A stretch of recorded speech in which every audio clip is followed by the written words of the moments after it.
Hello, Fightin Phils fans. Welcome to the first edition here in 2015 to The Man with the Mic. I'm Mike Nola, your radio voice here for the Reading Fightin Phils, and I'm excited now to be joined by 2014 first-round draft pick for the Philadelphia Phillies and ace here of the Reading Fightin Phils pitching staff, Aaron Nola. And Aaron, a pleasure to have you aboard here for the first edition here in 2015, and of course, it's been a whirlwind here already for you so far, and how does it feel to be back?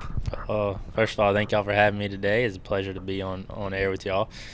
But yeah, I mean, it's been good so far. It's been fun, especially this year around a great group of guys, and it's fun to be around them in a clubhouse and out on the field, and watching them, succeed on the baseball field. I get to learn a lot, and I've coming here last year, I didn't really know anybody.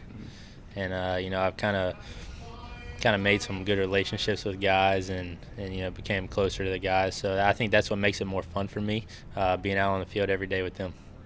And let's reflect a little bit about last year, as you mentioned, and when you kind of came in, of course, getting drafted out of LSU, and obviously a lot of spotlight on you being that first pick for the Philadelphia Phillies, and you reported first to the Clearwater Threshers, and then eventually found your way up here to Reading. And I know it was almost like a whirlwind for you in a sense, just kind of fast pace. And when you look back to this season, though, how much preparation, how much did it truly prepare you, though, for it really to kind of go at ease into spring training and getting here to start in 2015? Yeah, it was a little whirlwind. It moved pretty quick after my college season and starting off in Clearwater and then getting moved to Reading at the end of the year. But I think it was good. I think it was a good lesson for me, and I'm glad I got to experience Reading at the end of the year. It kind of prepared me for this year. I got to know a lot more guys. Like I said before, going into spring training, that was more fun for me. I knew everybody, and it was more calming. And now I'm here in Reading, and it's been fun so far. A couple starts in already, and obviously you had a chance to open up the season up in Portland. Though it was a doubleheader, you had to battle snow and battle wet conditions with postponements on that Thursday and that Friday, and then getting the opportunity to have the home opener here at First Energy Stadium in front of a packed house this past Friday evening. And how does it feel, of course, when your pitching coach and when your manager come to you and say you're going to get the ball day one, of course, to begin a season, and then day one for the first home game here this year? Yeah, it's an honor, and it's awesome going out there to start the season off, even though it didn't go the way I wanted or the team wanted. But it was good to get on the mound again and compete against hitters. But other than that, our pitching staff after that, did unbelievable, and they still are, and we have a great group of guys.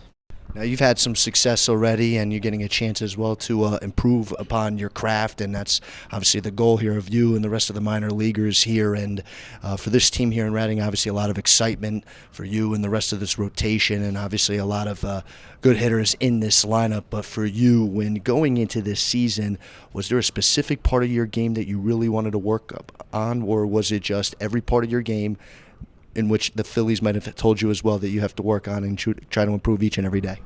Pretty much my whole game, for the most part. I mean, I'm still learning the game. I'm still learning different parts of the game, and my whole arsenal, my whole, the running game, the setting hitters up, and I still pick the coach's brains, the guys on the staff, the older guys that have been here longer than I have.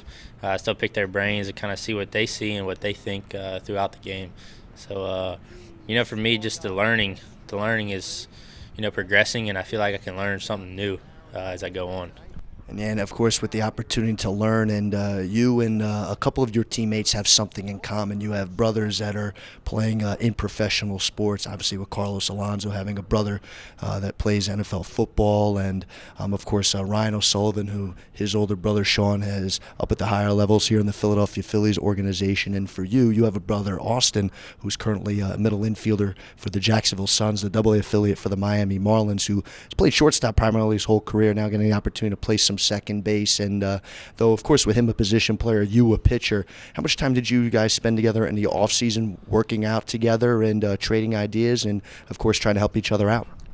Yeah, we spent a lot of time this offseason together, probably more than we've ever have since he's been in pro ball. But it worked out good, since we're both in pro ball now, and in our careers, we get to go home and train together and be together a lot of the time. So it's not just being together for the training part of it. It's getting to spend more time with them and bonding more with them. And I feel like that helped us out a little bit and brought us closer. And bringing back things here to Reading, and for you, of course, you have 4 others in this rotation: Jesse Biddle, Ben Lively, Tom Windle, and of course Zach Eflin, and the 5 of you. And talking with Dusty Wathan, Dave Lundquist, and many others, they feel, of course, that each time you guys step out there, have a great chance to win each and every night. And for you, just kind of getting a chance to sit back and watch these other 4 go about this business, how exciting is it for you to just really sit back and see, my goodness, it's nice to have some teammates here in Reading that are helping us win some ball games? Yeah, it's pretty cool to watch every night. Any one of those guys can go throw a gym any night they want, and it's pretty cool because our offense is so good that we can score. You don't have to score that many runs. Each one of those guys can go out and hold the guys, put up zeros when they want. And it's pretty cool. I mean, they're not just great ball players. They're good guys too. They know how to compete. They know how to hate on themselves and play the game the right way. Of course, I get a test as well, too. These guys spending a lot of time with one another, and obviously the bullpen, having guys like Elvis Araujo and Nafi Ogando behind you when you guys leave a game knowing that you're in good hands, of course, when you're trying to get that victory, and knowing that you have guys behind you that you may only have to go out there, of course, 6-7 innings, and they take the ball the rest of the way, alleviates the stress just a little bit, right? Absolutely. I mean, when we step out on the mound, we want to go as long as we can. But sometimes, it doesn't work out the way we want it to, and we can't go, 7, 8, 9 innings sometimes. And knowing that you have a good bullpen behind you, it's a lot. It means a lot. And those guys, they have so much confidence in themselves, and the team has so much confidence in them that we know that, if the starter comes out early in the game or late in the game, the bullpen guys are gonna put some zeros up and shut the guys down.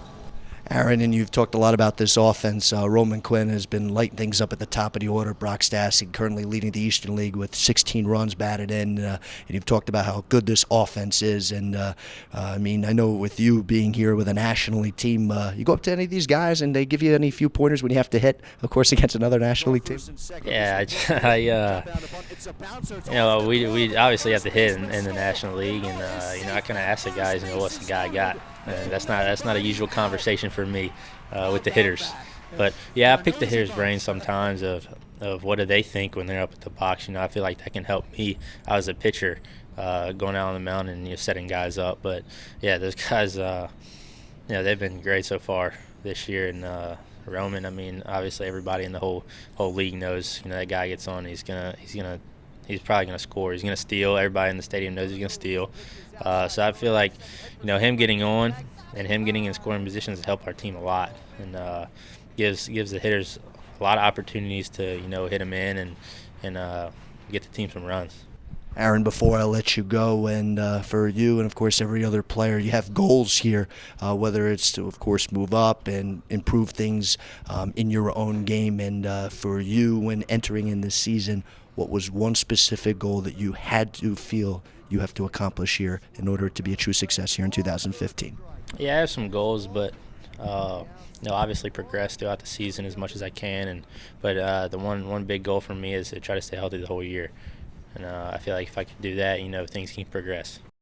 Aaron, as always, thank you so much for talking with me, and of course being the first victim here on the Man with the Mic. Thank you so much for joining me, and best of luck here in 2015. All right, thank you. Thank you for having me. That's Fightin Phils starting pitcher Aaron Nola joining me here on the Man with the Mic. I'm Mike Ventola, and Fightin Phils fans, thanks for tuning in.